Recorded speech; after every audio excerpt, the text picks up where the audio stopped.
Buenas tardes. Sean bienvenidos a esta segunda sesión del primer ciclo de conferencias Los Jueves con Copturismo. Este evento está organizado conjuntamente por el Colegio Oficial de Profesionales en Turismo de Canarias, Copturismo, el Departamento de Economía Financiera y Contabilidad de la Universidad de Las Palmas de Gran Canaria y la Cátedra UNESCO de Turismo y Desarrollo Económico Sostenible de la Universidad de Las Palmas de Gran Canaria. Hoy nos acompañan el decano del colegio, don Daniel Celis Sosa, y nuestro ponente en la sesión de hoy, don Carlos Ortega Gutiérrez, que impartirá la conferencia El Guía de Turismo, una profesión estratégica para el destino. Pero antes, vamos a ceder la palabra a don Daniel Celis. Muy buenas tardes a todos. Muy buenas tardes a todos. Muchas gracias, José Juan. Lo primero es darles la bienvenida a este segundo jueves de 4 del ciclo de conferencias Los Jueves con Copturismo durante todo el mes de marzo.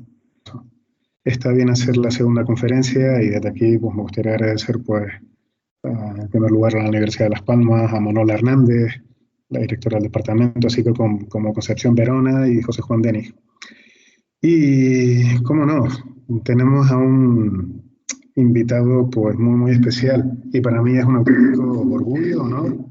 Porque además de todos los cargos y todo el conocimiento de experiencia que atesora, pues también es amigo. Así que paso a presentar a Carlos Ortega. Carlos fue presidente del Colegio Oficial de Profesionales en Turismo antes que yo también. Actualmente a nivel institucional representa la posición del director, como director en la Junta de Gobierno, director del área de ocio, asistencia y acompañamiento turístico. Y también representa a nivel institucional pues, la presidencia de las asociaciones de guías de turismo, ha representado a esas asociaciones a nivel de la Unión Europea, a nivel nacional y también a nivel de Canarias. Y eso es a nivel institucional. A nivel profesional, pues hace tiempo inició su andadura profesional con su propia compañía, de muchísimo éxito, conocida en toda Canarias y fuera de Canarias. Y sin más, pues les doy la bienvenida a todos y escuchemos a Carlos. Muchísimas gracias a todos. Pues buenas tardes a todos. No sé si espero que se me vea o se me escuche. Buenas tardes a todos y como decía, la figura del guía de turismo esa es una figura, esa gran desconocida, pero de las pocas, si no la única, que está regulada en el sector, en la familia de hostelería y turismo.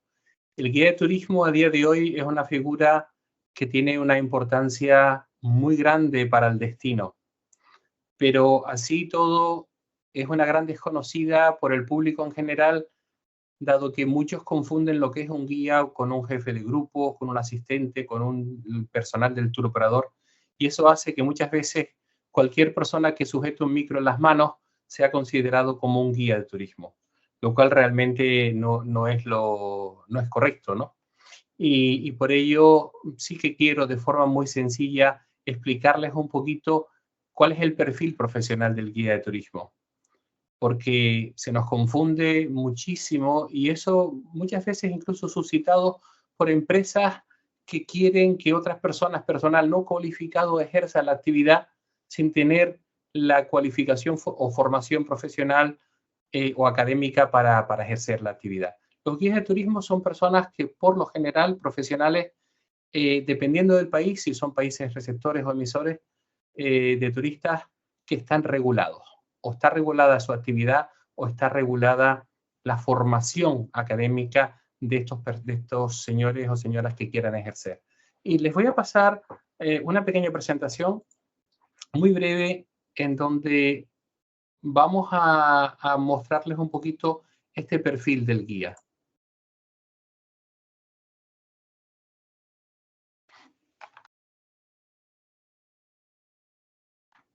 Ya hace 17 años se abordó lo que era por parte del Ministerio de Educación, Cultura y Deporte, se abordó la cualificación de este perfil dentro de la familia profesional de hostelería y turismo. En este caso, Canarias fue la que, a la que le cayó el estudio de 27 perfiles profesionales dentro de estas 26 familias. Y uno de los perfiles profesionales fue la del guía de turistas y visitantes. En este caso, en Canarias y prácticamente en la mayoría de las comunidades autónomas en España, para ejercer como guía de turismo tienes que estar debidamente habilitado por la Dirección General de Ordenación y Promoción Turística de cada comunidad autónoma. ¿Esto qué quiere decir? Que no puede ejercer cualquier persona por el mero hecho de que hable idiomas o que conozca un poquito la historia o el patrimonio del área en donde desea ejercer. Por tanto, en aquellos momentos se decide que había que ver qué nivel era el mínimo que podíamos dar a estas personas que ponía cada comunidad autónoma al frente de sus visitantes. Y partimos de lo que sería una base de nivel 3 para poder tener acceso a las pruebas de capacitación como guía.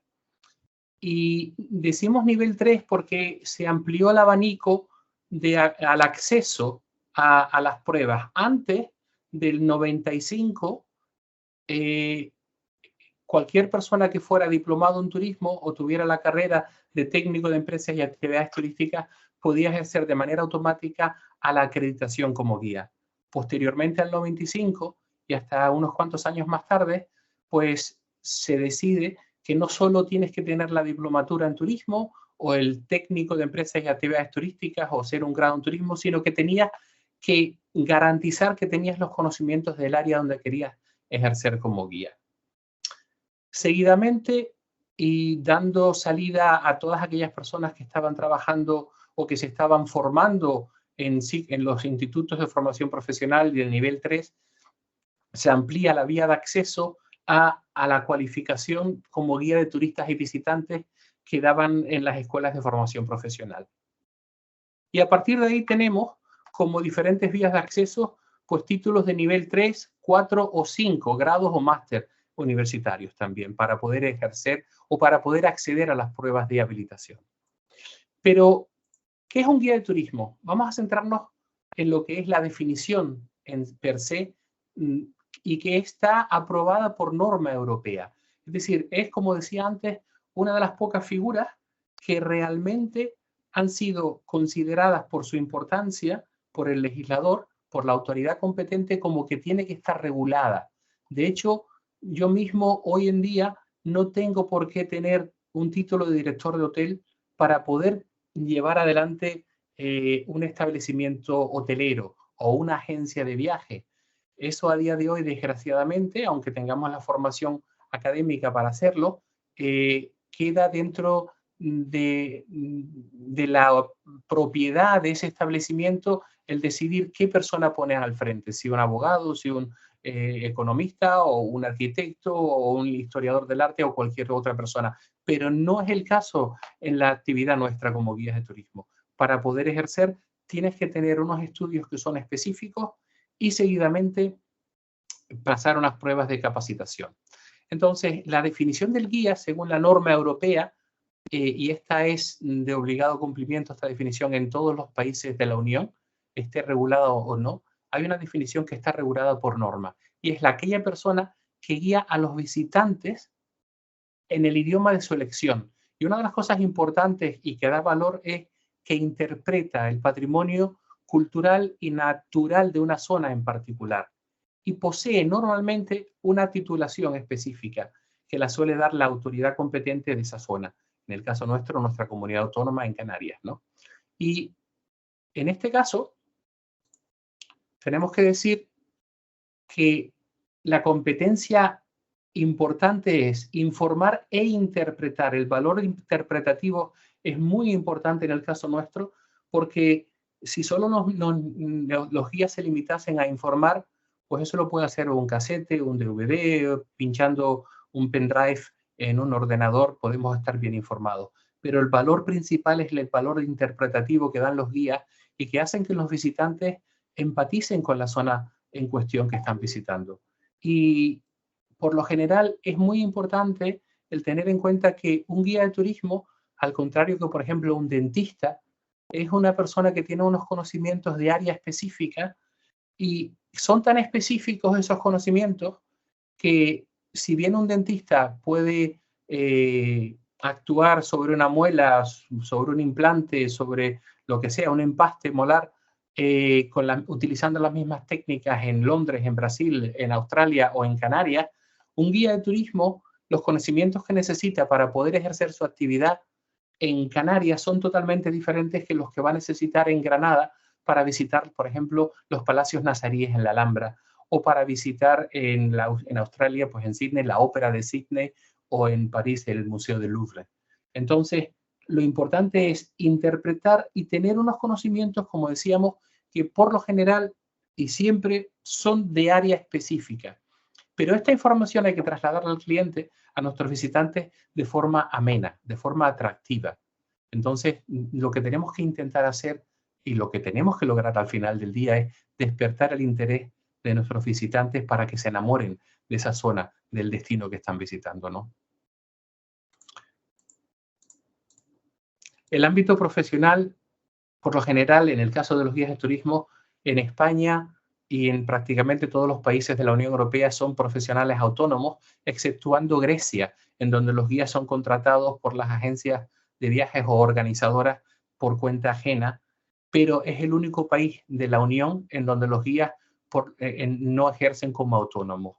En términos generales, estamos hablando de que los guías de turismo en España, en el 95% o más, trabajan de forma autónoma. Y como decíamos, en un ámbito de actuación bastante restringido a una zona en particular. Por ejemplo, a día de hoy, en Canarias el carnet se da para toda Canarias, aunque sea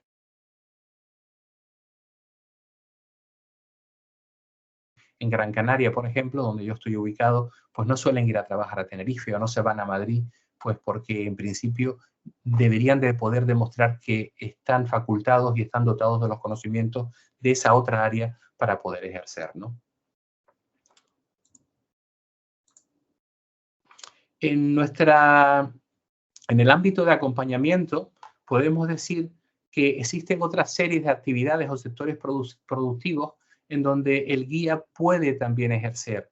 Si no quiere ejercer, es decir, con el carnet de guía, puedes ejercer como actividad regulada, pero a su vez tienes los conocimientos suficientes para ejercer estos otros puestos o ocupaciones relevantes igualmente dentro de lo que son el sector de las actividades turístico-informativas, ¿no?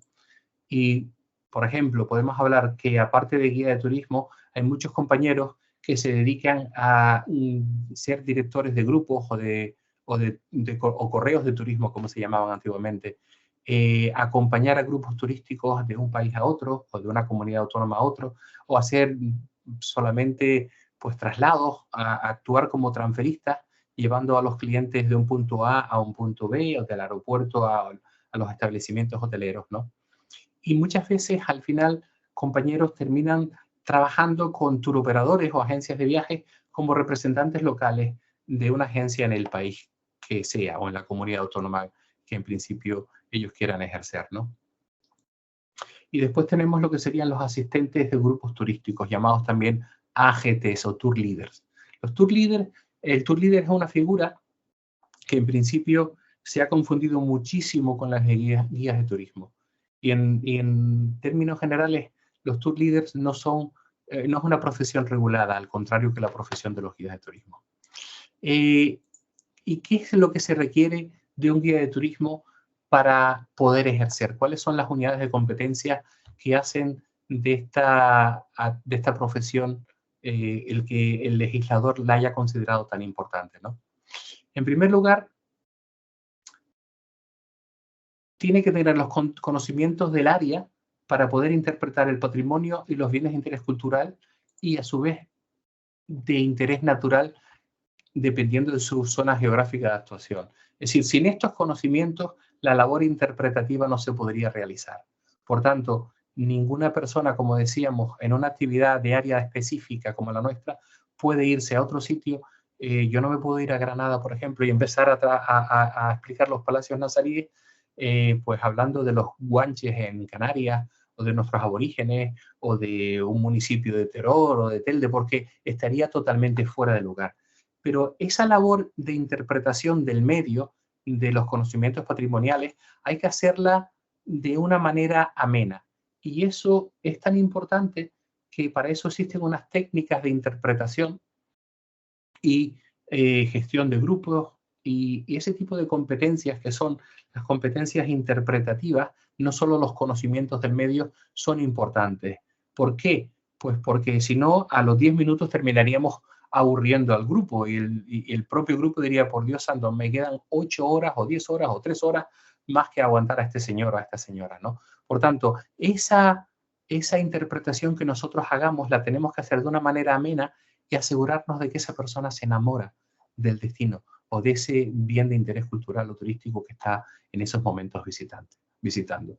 Y otra cosa importante es que si esto lo queremos hacer en un idioma que no sea el español, el castellano, lo queremos hacer en inglés o lo queremos hacer en otro idioma en el que estemos ejerciendo con un grupo, alemán, francés, holandés, lo tenemos que hacer de una manera tal que se nos entienda. Y por tanto, el nivel idiomático que se exige como mínimo, dependiendo de la comunidad autónoma, va entre un B2 y un C1, según el marco de referencia de las lenguas en Europa. Entonces, no podemos estar diciendo a un turista, hola, toma tu llave, la habitación es la 506, sino tenemos que ser capaces de poder hablar de cualquier tema durante 6, 8, 10 horas, en el caso de Canarias, con aquellas personas que están yendo con nosotros de excursión, ¿no? Un poquito, y ahora volviendo a lo que sería los diferentes países de nuestro entorno, nos encontramos con que si bien hay países eminentemente emisores, todos los países emisores de nuestra área, por ejemplo Alemania y Reino Unido, que son dos de los países más importantes para nosotros en España por el número de millones de visitantes que proceden de estos dos Estados miembros de la Unión, o bueno, en este caso del Reino Unido ya no, si son emisores, por lo general, algunos no tienen regulada la actividad, pero sí tienen regulada la formación. En el caso de Alemania existe un certificado de guía de turismo que expiden las cámaras de comercio y el propio Instituto de Calidad Turístico Alemán, que es el DIN, lo que llaman ellos Deutsche Institut für Normen, lo que sería el AENOR español, ¿no? En el Reino Unido, si bien la profesión per se no está regulada, sí lo está la formación. En ese sentido, el regulador en un país tan liberal como es el Reino Unido ha entendido que no regulamos la actividad, pero sí, si estas personas quieren ejercer, por ejemplo, en todo lo que sería patrimonio nacional, national treasure, como dicen ellos, pues en el Parlamento de Londres, en la Abadía de Westminster, en la Basílica de San Pablo, en el Museo Británico, en la National Gallery, etcétera, etcétera, tienen que tener un identificativo que ellos llaman el Blue Badge y que todas aquellas personas que lo tienen están garantizando que han tenido una formación de al menos 2 a 3 años para poder ejercer en estos sitios que son parte del patrimonio nacional en este caso de Londres, ¿no? Y en Escocia pasa 3 tantos de lo mismo. En los países que son receptores, la actividad suele estar regulada. Y esto pasa porque el daño que se puede ejercer sobre la zona visitada es muy grande. En el caso de cuando estamos vendiendo un producto que puede ser una lavadora o un televisor, si nos sale defectuoso, con devolver ese televisor o esa lavadora, pues, y nos dan otra igual o de las mismas características, está ya salvado el daño, ¿no? Pero en el caso nuestro, lo que estamos vendiendo son intangibles. Estamos vendiendo experiencias. Y cuando jugamos con experiencias, es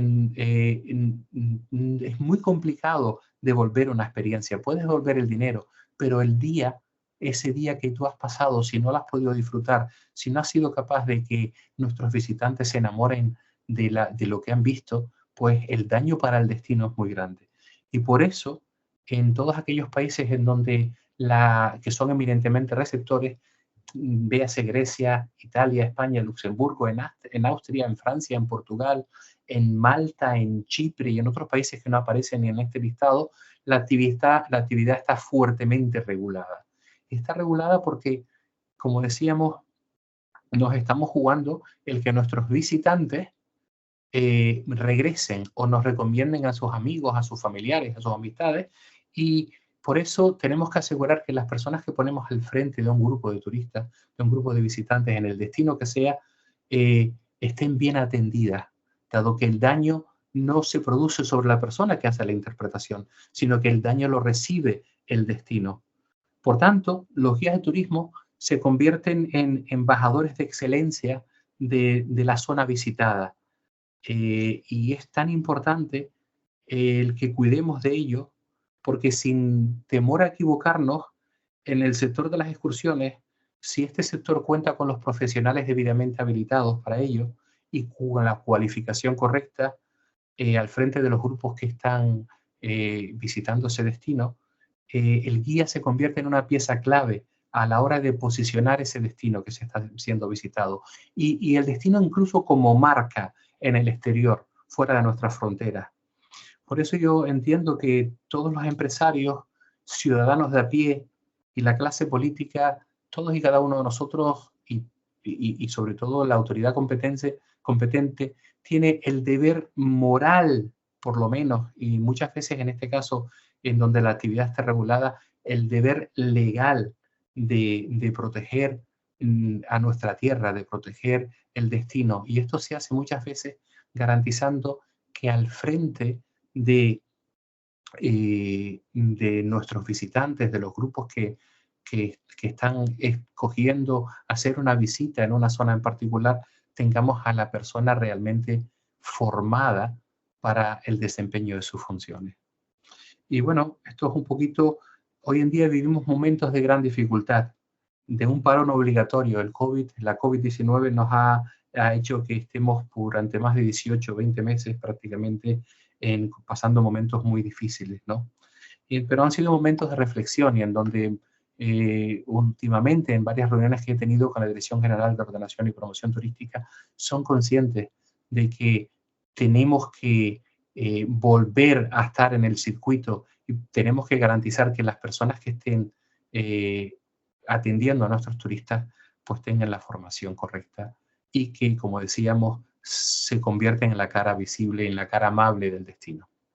Pues nada, pues intentando ponerles en situación de lo que hace un guía y un poquito las diferencias que existen en nuestro entorno, pues me gustaría que si alguien tuviese alguna pregunta, pues que lo comente y puedo responder lo que ustedes quieran.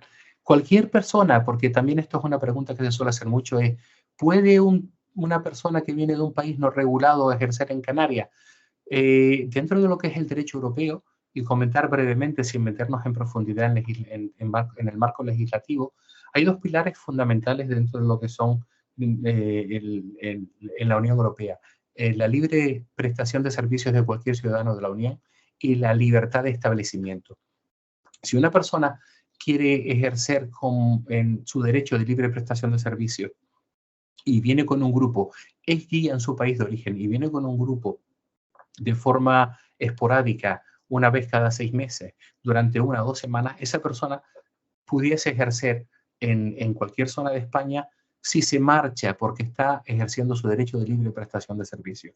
Pero si una persona se quiere establecer en cualquier provincia, por ejemplo, del Estado español, en Las Palmas, en Tenerife, en Madrid, en Barcelona, en estos casos, para poder establecerse, se le pueden convalidar si en su país de origen ha estado ejerciendo como guía como mínimo durante 1 o 2 años, dentro de los últimos 10, esa persona podrá establecerse en Canarias o en cualquier zona de España, pero tendrá que demostrar que tiene los conocimientos de área específica.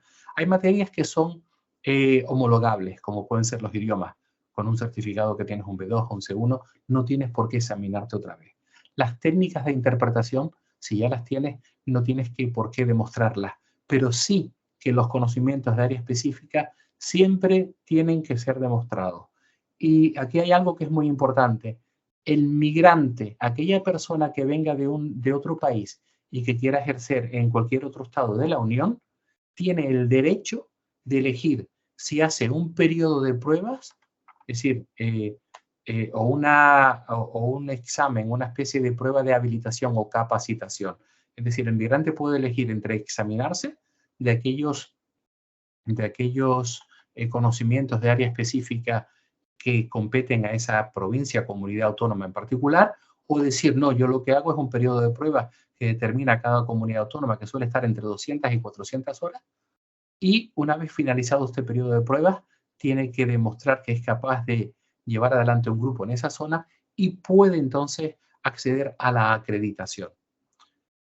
Comentarles por último que para acceder a la acreditación de guías de turismo, en el caso de Canarias y en el de la mayor parte de las comunidades autónomas, existen una serie de estudios, como decíamos al principio, que suelen ser un ciclo superior, un ciclo formativo de nivel 3 o una carrera universitaria. Por ejemplo, lo que era antes los estudios de técnico de empresas o de empresas y actividades turísticas, la diplomatura en turismo o el grado o el máster, dan acceso a las pruebas de capacitación, a las pruebas habilitatorias, pero no dan de forma automática el acceso, en el caso de Canarias, a la acreditación. Es decir, la titulación académica es la vía de acceso a las pruebas, pero se tiene que pasar una prueba de capacitación.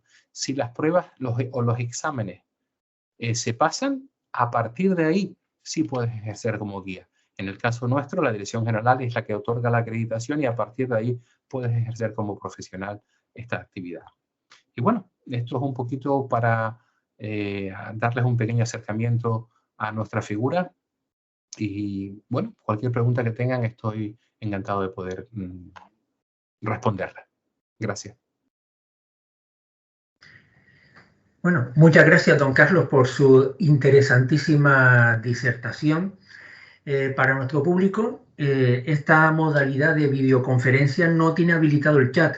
Y entonces, si una persona de nuestro público pues desea intervenir, pues simplemente debe pulsar en el icono de la mano levantada y ya le iremos dando la palabra. Pero antes, si nos lo permiten, me gustaría, pues, un poco para abrir el debate, plantearle a nuestro ponente pues algunas cuestiones. Yo, claro, como soy del campo de la economía financiera, pues evidentemente mis preguntas van a estar pues, un poquito más vinculadas a ese ámbito. La primera cuestión que a mí me surge, y más que nada por experiencia personal, en los viajes, a lo mejor que he ido haciendo pues, por diferentes lugares del mundo, yo me imagino que las excursiones pues, se hacen paradas pues, para realizar compras, a lo mejor aprovechando momentos de descanso del conductor, etcétera, pues se aprovecha para que los viajeros puedan hacer, los visitantes puedan hacer compras. Me gustaría saber si ha observado pues, que existe un perfil diferenciado a la hora de gastar pues, por tipo de nacionalidad. Si la nacionalidad X pues, parece gastar más en una excursión o la nacionalidad Y pues gasta menos, ¿no? También otra pregunta, y está relacionado pues desafortunadamente con la pandemia del COVID-19, y era como curiosidad para saber si las medidas sanitarias de protección que se han establecido pues si han afectado al diseño e implementación de las excursiones. Yo me imagino, por ejemplo, que el tamaño de los grupos probablemente habrá cambiado o que determinados puntos de interés que eran pues, en lugares cerrados, supongo que se habrá restringido de alguna manera y saber, bueno, pues si eso ha tenido algún impacto en los márgenes de beneficio de las excursiones. Ya por último, algo pues mucho más personal, ¿no? Y es su sensación, su sentimiento, ¿no? Como profesional del sector, cuál es su experiencia, en comparación con otro tipo de actividades que se desarrollan en el sector turístico, si ha cumplido sus expectativas vitales, si se siente feliz haciendo lo que hace, o si digamos que tiene alguna pequeña envidia con respecto pues, a otros tipos de actividades relacionadas con la actividad turística. Bueno, pues eso es todo y muchas gracias de nuevo por su interesantísima disertación.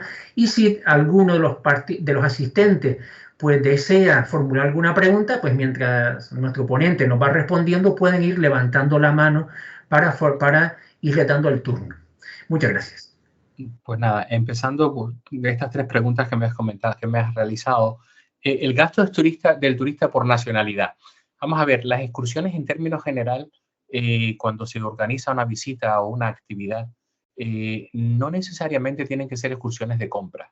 Las excursiones tienen una serie de paradas que son visitas culturales y donde se visitan bienes de interés cultural o turístico, y puede que haya paradas. Hay excursiones que sí que son de compras, por ejemplo, un shopping a Las Palmas o en cualquier otra zona, y en donde, dependiendo del visitante, por ejemplo, en Tenerife el visitante ruso era un visitante con poder adquisitivo enorme en aquellos momentos, sobre todo al principio cuando empezaban a llegar.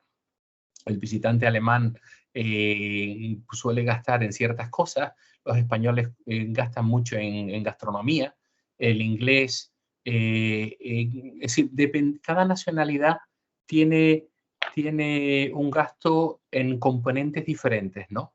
Pero en términos generales, los países del este son los países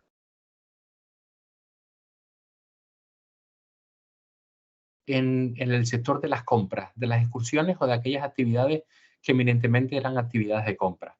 Dicho lo cual, el 80% de las actividades que realizamos los guías de turismo tienen un perfil más cultural, visitas culturales de un recorrido largo, como el caso de Canarias, que pueden ser de 4 a 8 o 10 horas, o en el caso más en la península, que pueden ser visitas de 3 horas, en donde puede haber un espacio para el ocio, y en ese espacio, pues, sí que se deja tiempo al visitante para que haga compras. El americano, sobre todo en la península, es un turista que gastaba mucho, los japoneses, el turista asiático, pero dependiendo de Asia, pues por ejemplo los coreanos gastan muy poco, el japonés es un turista más agradecido, el americano siempre muy bienvenido, y por eso todo esto dependiendo del perfil y de la zona en particular.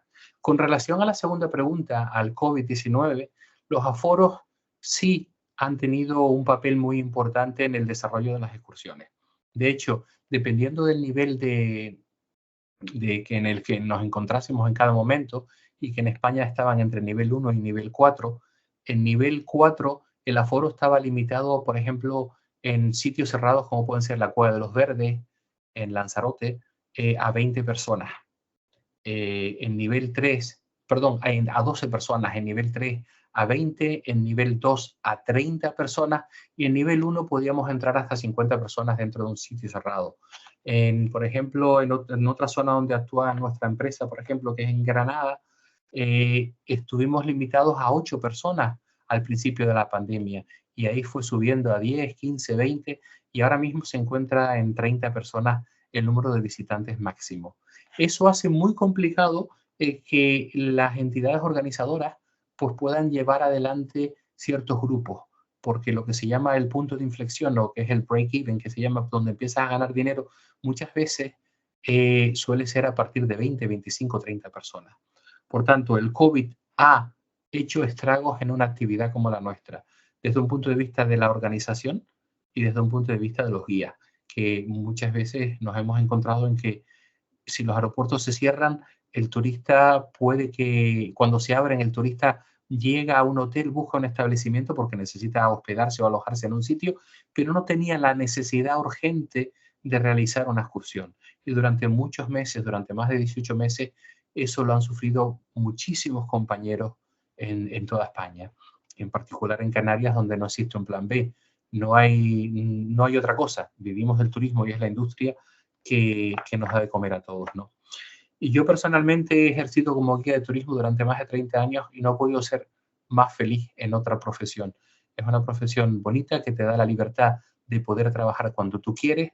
Como autónomo eliges si quieres trabajar o no deseas trabajar, si cuando te vas de vacaciones, eres tu propio jefe. Cada día te levantas con gente diferente, y aunque muchas veces se repitan las preguntas, quien las repite te las hace con un cariño especial, porque para él es la primera vez que pregunta, y para nosotros cada respuesta que damos a nuestros visitantes nos llena de alegría, porque estamos representando esa zona, el destino, y estamos siendo la cara amable de ese destino en esos momentos. Por tanto, yo, como cualquier guía que se precie de ejercer su actividad, no ha podido ser más feliz ejerciéndola. Espero haber contestado las preguntas, José Juan. Bien, muchísimas gracias. La verdad que las respuestas han sido, pues, me han encantado, especialmente las últimas, la última cuestión planteada. Sí, aquí ya hay una persona que desea intervenir. María Angélica, parecía que quería intervenir. Bueno, muy buenas tardes. Yo soy del fin del mundo de Chile, de la zona sur, Claro. del otro lado del charco. El rey Felipe acaba de llegar hoy día en la mañana a propósito del cambio de mando mañana de nuestro nuevo presidente elegido. Ajá. Así que un saludo de la región de los lagos específicamente, que son a 1000 kilómetros al sur de la capital Santiago. Una región de mucha lluvia, muchos volcanes, muchos lagos maravillosos.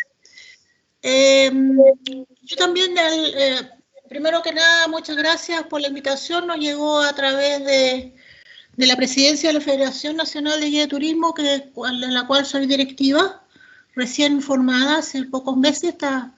Somos pollitos todavía, pero muchos años de trabajo, y hoy también llevo como 36 años, en el año 86 comencé en realidad, y soy la tesorera actual en este momento de la Federación de Guía de Turismo de Chile.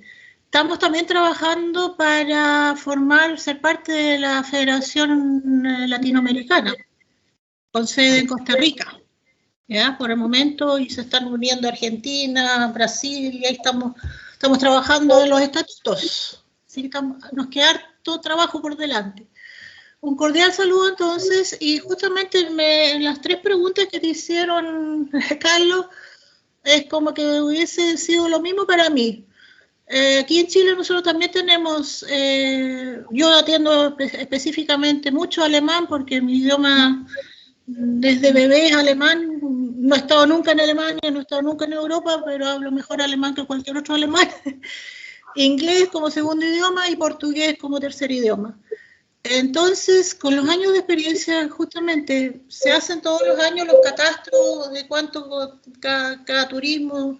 Antes de la pandemia teníamos 6,5 millones de visitantes en nuestro país. Ahora alcanzamos, creo que no se alcanzó ni el millón estos dos últimos meses. El 21. Lo que sí ha aumentado el turismo nacional una vez que empezaron a abrir las fases y se pudo la movilidad y todos los temas. Y entonces el turista nacional, nuestros nacionales, se están recién interiorizando que existe el guía de turismo.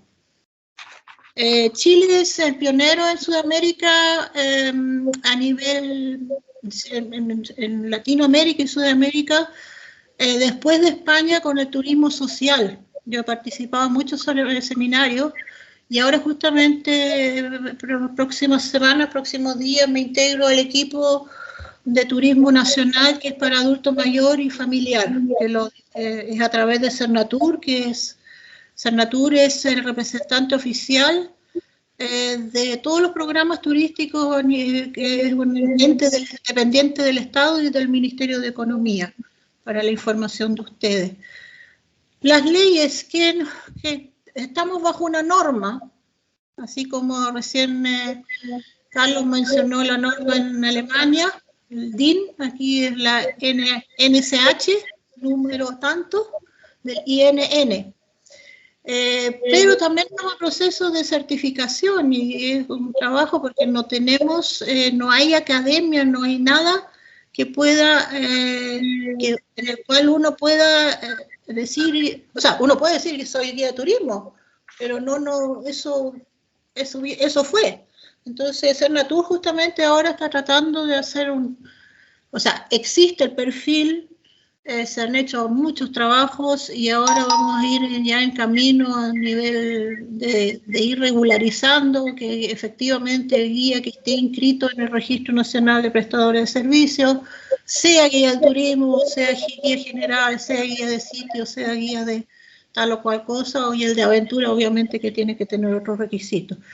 Yo, mi interés era hacerlo saber, hacer llegar a ustedes como información. A su vez yo la exposición que hizo Carlos también la fotografié para justamente en las próximas reuniones que vamos a tener con Cernatur prontamente y durante nuestra directiva y las asociaciones. En Chile tenemos en este momento alrededor de 27 asociaciones gremiales de guía turismo, de los 4.500 kilómetros de extensión que somos de norte hasta la Antártida chilena, ¿ya? Para que tengan una idea de cuán largos somos. Angélica, ¿me permites que te interrumpa? Sí. Vale, mira, muy rápido. Yo estuve invitado en Perú hace ya unos cuantos años, en el 2014, como ponente. En aquellos momentos era el presidente de la Federación Europea de Guías. Y era para trasladar a los compañeros de Cusco, en el anfiteatro que yo de la universidad, pues en una ponencia de cómo se estaba realizando a nivel europeo la integración, el reconocimiento de las cualificaciones profesionales dentro de toda Europa, que es un continente bastante complejo por las disparidades entre nacionales, por ejemplo, un alemán y un español, un italiano y un señor del Reino Unido. Entonces nos acercamos y estuvimos dando esa disertación en aquellos momentos. De hecho, este año yo estoy invitado por la República Dominicana, más concretamente en Santo Domingo, me han invitado para establecer o intentar ver cuáles son los criterios formativos y regulatorios que se pueden implantar a futuro. Si bien en la República Dominicana sí existe una formación y hay una regulación, hemos sido invitados para ver una nueva adaptación de su marco regulatorio y qué pueden ser las carencias o cuáles son aquellas cosas que podamos ver que puedan mejorarse. Es importante algo que has dicho, y que es algo que en Europa sí que lo tenemos muy trillado desde el año 2005 hasta estos momentos, y es que si se va a dar una especie de unión de Latinoamérica, de LATAM, de los países iberoamericanos con relación a nuestra profesión, sí que pudiéramos trasladar nuestra experiencia europea en el marco del reconocimiento de las cualificaciones profesionales en los diferentes estados de la Unión y cómo se realiza esa libre prestación de servicios transfronteriza entre los Estados miembros. Es algo muy parecido a lo que puede estar fraguándose ahora en Latinoamérica y que puede ser de una gran ayuda. Esa experiencia que nosotros vivimos, y yo personalmente la viví muy directamente porque estuve en Bruselas durante más de 6 años, pues un poquito como asesor de la Comisión Europea en todo el tema de esas directivas, pues que quizás se pueda utilizar como espejo en otra zona, adaptada, por supuesto, a la idiosincrasia de los países latinoamericanos, que es muy cercana a la Canaria, porque los canarios, de alguna manera, estamos muy unidos a toda América, ¿no? Y entonces es algo bastante importante dentro de lo que nos ha puesto un poquito en situación de cómo está el caso en Chile. Pues si eso está pasando ahora en América, sí que es muy importante el que esa experiencia que se hizo en Europa durante tantos años podamos trasladarla y podamos volcarla, porque, por ejemplo, en otra cosa que comentaste sobre la formación, en Europa hay una norma europea, que es una norma que está no de obligado cumplimiento, porque son normas que son orientativas, que se llama la EN, European Norm, norma europea 15565. La 15565 habla de los requisitos que tienen que tener o que cumplir las escuelas, tanto públicas como privadas, para poder formar a un guía de turismo. En cuanto al contenido de la formación y cuál es el mínimo formativo en cuestión de horas y que está como aceptado por toda Europa. Entonces, fue un trabajo de unos cuantos años y que sí que podemos trasladarlo si ustedes lo solicitasen en algún momento. Creo que Daniel quería hablar algo.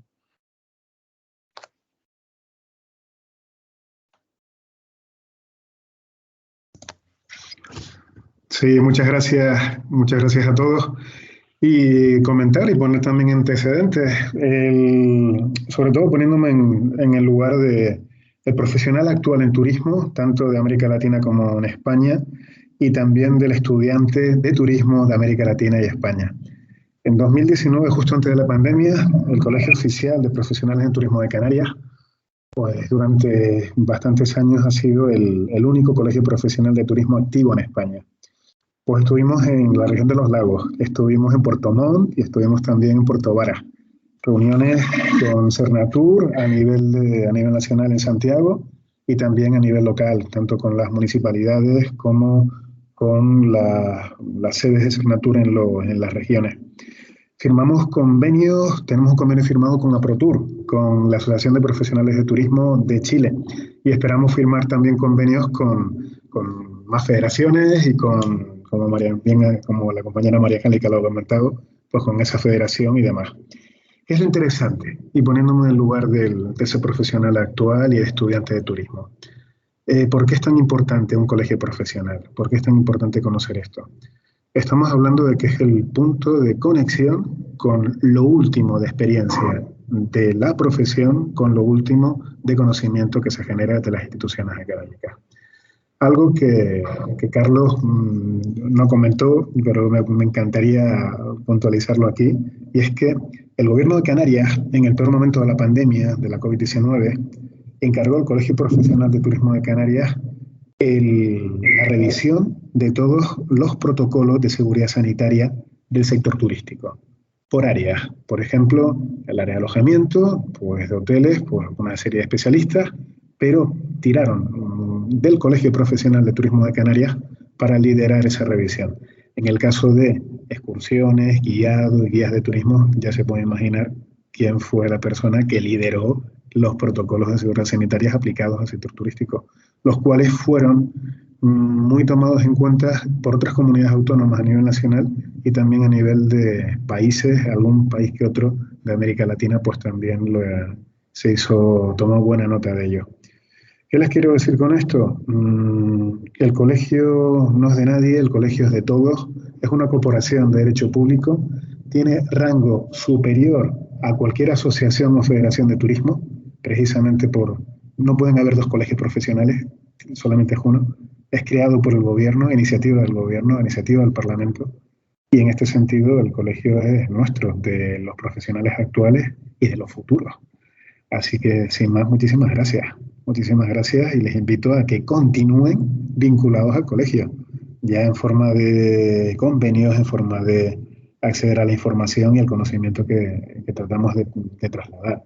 Justo el próximo jueves tenemos otro seminario, lo imparte Patricia Picasso, profesora de la Universidad de Las Palmas, gerente del primer laboratorio de emociones de turismo del planeta, se llama Emotur, ya está disponible la web, y va a hablar del neuromarketing aplicado a las experiencias y emociones de turismo, con lo cual pues algo también interesantísimo. Y terminamos el ciclo ya con el siguiente jueves sobre un caso práctico sobre eventos, lo último en eventos a nivel institucional, con Bebel Jiménez, que es una de las personas que más saben de eventos y más que puede haber no en Canarias, sino en España, con lo cual pues estamos encantados de compartir todo este tiempo con todos ustedes. Muchísimas gracias. Gracias, Carlos. Gracias a todos. Gracias, Universidad de Las Palmas. Y a su disposición. Sí. José. Muchas gracias, Daniel, por tus palabras. Angélica también por su interesantísima intervención que nos ha puesto en contexto cómo es la situación de la profesión turística en ese país hermano como es Chile. Desde Canarias, pues nuestro abrazo más fraternal a todos ustedes. Y me gustaría ver, antes de finalizar, si alguien más desea intervenir o formular alguna cuestión al respecto. Vamos a ver. Esto es como los sorteos, ¿vale? O las rifas, ¿no? Es decir, voy a decir a la 1, a las 2, y si a las 3 pues nadie interviene, pues daremos ya por finalizado el evento. Hay una compañera, Conchi, que me formuló una pregunta en relación al turismo del cine, ¿no? Efectivamente, sí. Sí, y no quería dejarla fuera de contexto, ¿no? Y en principio, si bien en Canarias todavía no está muy desarrollado, Canarias se ha convertido en un plató natural para muchísimas películas. De hecho, dependiendo de la isla, en Fuerteventura se rodó Exodus, El Faro de las Orcas, Han Solo, películas de ciencia ficción, y en Gran Canaria, Taxi a Gibraltar, Aliados o Como Reinas, ¿no? E igualmente en Tenerife se han rodado por último la película como Furia de Titanes, The Fast and the Furious y Jason Bourne, e incluso The Whisper, como estuvimos hablando de más allá también en Gran Canaria. Todos estos platós cinematográficos, al final, si una película o una serie se convierte en algo de culto por parte de nuestros visitantes, genera el que tengamos un movimiento muy importante de personas que vengan a visitar esos sitios que fueron filmados por estas grandes productoras. Por último, en estos últimos meses se filmó Foundation, es una superproducción de Apple, y la segunda temporada en parte fue filmada en Lanzarote. Esto da lugar, Conchi, como me decías antes o me preguntaste antes de empezar la disertación, a que al final crezca ese turismo que está buscando el revivir lo que han visto en esas series de cultos que tanto han seguido.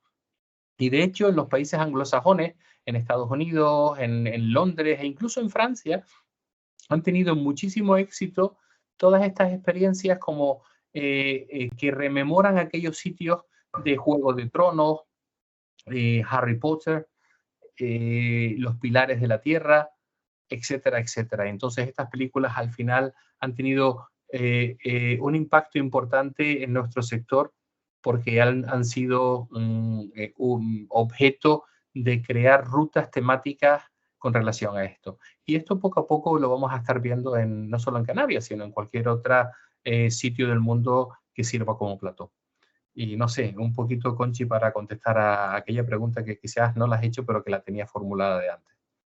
Gracias, Carlos, por acordarte de lo que estábamos hablando antes, sobre lo que se podría llamar el turismo cinematográfico. Yo no sé si en un futuro sigue las islas siendo ese plató para grabar películas. ¿Tú crees que podríamos, al hablar a lo mejor dentro de 10 años, de que las Islas Canarias podrían ser un destino de turismo cinematográfico? ¿O crees que, dado el tamaño de nuestras islas, sería difícil?